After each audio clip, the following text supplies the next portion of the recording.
Hello, my name is Danny Langdon.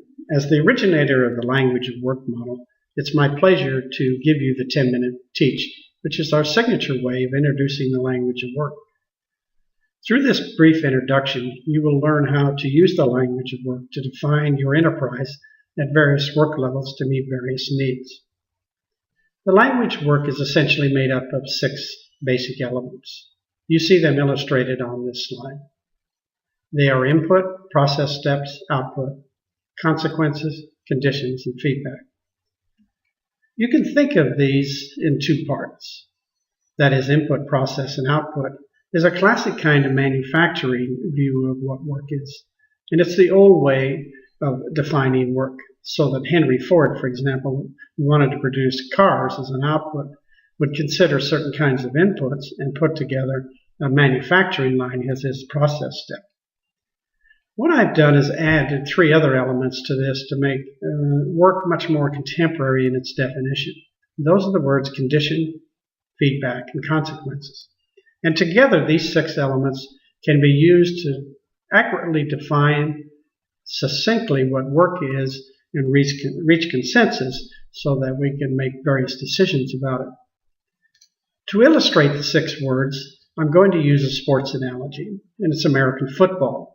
We use this sports analogy because it's just like work itself in any kind of form that it might be. That is, American football has a franchise, and that's its business unit level. It has core processes, which is the play of the game or marketing, things of that sort. And then it has jobs, individual players, and then it has work groups like special teams and the offense and the defense. What I'd like to do is take the core process, the playing of the game, and illustrate the 6 words through that, and then we'll move to the other levels. When we define work, we normally begin with the outputs. And the outputs may be thought of as the deliverables. That is, if we know what our clients are, like in this case the fans, the players, the coaches, the media, so on, they are playing a game here which they are giving certain things to those clients, certain outputs, certain deliverables. Thus, touchdowns, extra points, field goals, safeties. Those help constitute what the outputs are, and they're not all of them. But if we can agree upon those being the outputs, then it's fairly easy to move in to define the other 5 elements that relate to it. So you define the outputs first. The next thing you would define are the inputs. And the inputs come in 2 forms. The first of these is the resources. Obviously, to produce those various outputs, we need certain kinds of resources. We need players, we need a football, we need coaches, plays, and there's several other things, of course. Another kind of input that maybe we don't often necessarily think of right away, however, is called a trigger. That's the thing that initiates the work, that gets it going, that gets it started.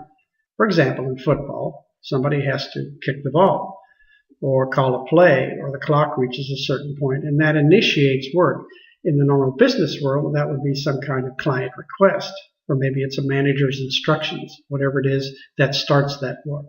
So think of inputs as resources and triggers in order to produce the outputs. Third element of work is conditions. Now, conditions are the governances. They're the rules, the regulations that influence the work and how it's done. There are 2 types of these as well. There are the external conditions and the internal conditions. The external conditions, such as in the case of professional football, are the rules that come down from the National Football League. Whereas the internal conditions, the governances, are manifested usually in the playbook, as they are in most industries, say through an employee handbook. So the rules, the regulations, are the conditions, and they're internal and external. The 4th element to be defined are the consequences. Now, the consequences are the value that is added when you produce an output. That is, when you produce a touchdown or a field goal, what value comes out of that? In the case of football, it's points. And those points begin to add up, obviously, to another kind of consequences. That is, who wins the game, or ties the game, or loses the game as far as that goes. So consequences are the benefits that are derived, the value that is added, and one needs simply look at the outputs and decide what those consequences should be, or vice versa. The fifth element of step is called the process steps. This is the aspect of work that most of us are used to. It's the activity that we engage in. Technically, behaviorally, what it is when the input is triggered and the resources are used, we go through a series of steps in order to produce each output under the governances that exist in order to achieve the consequences. Thus, there is a set of process steps for achieving a field goal or an extra point. Or there are several processes that are used in order to achieve touchdowns as output. Finally, we come to the sixth element. And the sixth element of work is feedback. And it comes in two versions as well. There's a kind of formative feedback. That is a feedback which is used to tell us we're doing the work right as we're producing it, processing it, for example, or using the inputs or following the conditions, or help correct that in some kind of way. And we simply call that during feedback or formative feedback. The other kind of feedback, however, is the summative.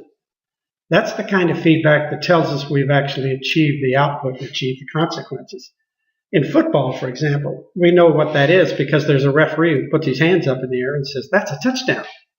And it's not a touchdown until he says so, no matter what the fans, players, or anybody else thinks. And that's just as true in business, where it's the client who tells us what it is. So what have we done here? We've taken something fairly complex, this core process, and been able to use these 6 words to define it and arrive at a consensus and understanding, clear understanding of what this work is. And if it's got problems in it, then we can go to those specific areas and deal with them as they occur there or in relationship to the other elements. Now, the interesting thing about this model is you can not only define core processes this way, but you can define jobs exactly the same way. For example, if we took the quarterback job, we'd be able to say these are his outputs, and these are his inputs, and these are the conditions he needs to follow, consequences that are expected to be achieved, the process steps that he would follow, and be it that these are defined here at a fairly high level, we can certainly go down to another level and be explicit for each of the particular outputs that are there. And then, of course, the feedback. And what we get here is an operational model of this job that's far better than a job description. And the nice part about it, though, it's lined up with that process that we just defined before. So we can define all the jobs and make sure they're lined up with the core process. We can also do this for work groups. For example, in football, there's the offense, the defense, the special teams. Here you see a high-level view using these 6 words of what the defense does, so that together these various players, these various jobs can work together more efficiently, more effectively in achieving that work group. There's also this other level of work, and it's the one we really begin with, and it's called the business unit. In football, they call that the franchise. And here what we've done is define what that business intends to be, or is. That is, it produces certain outputs, such as getting a team together, doing draft choices, getting uniforms, and so on and so on. And it has to use certain inputs, again, conditions, process step, consequences, and feedback. And when we define all 4 of these levels together at one time, we can line up everything and come to a fundamental understanding of what that business is, where problems are, and how to make it better. And that's going to be the nature of the work that you will be doing as you use the language of work to define your work. Finally, on the last visual, you see these 6 words listed.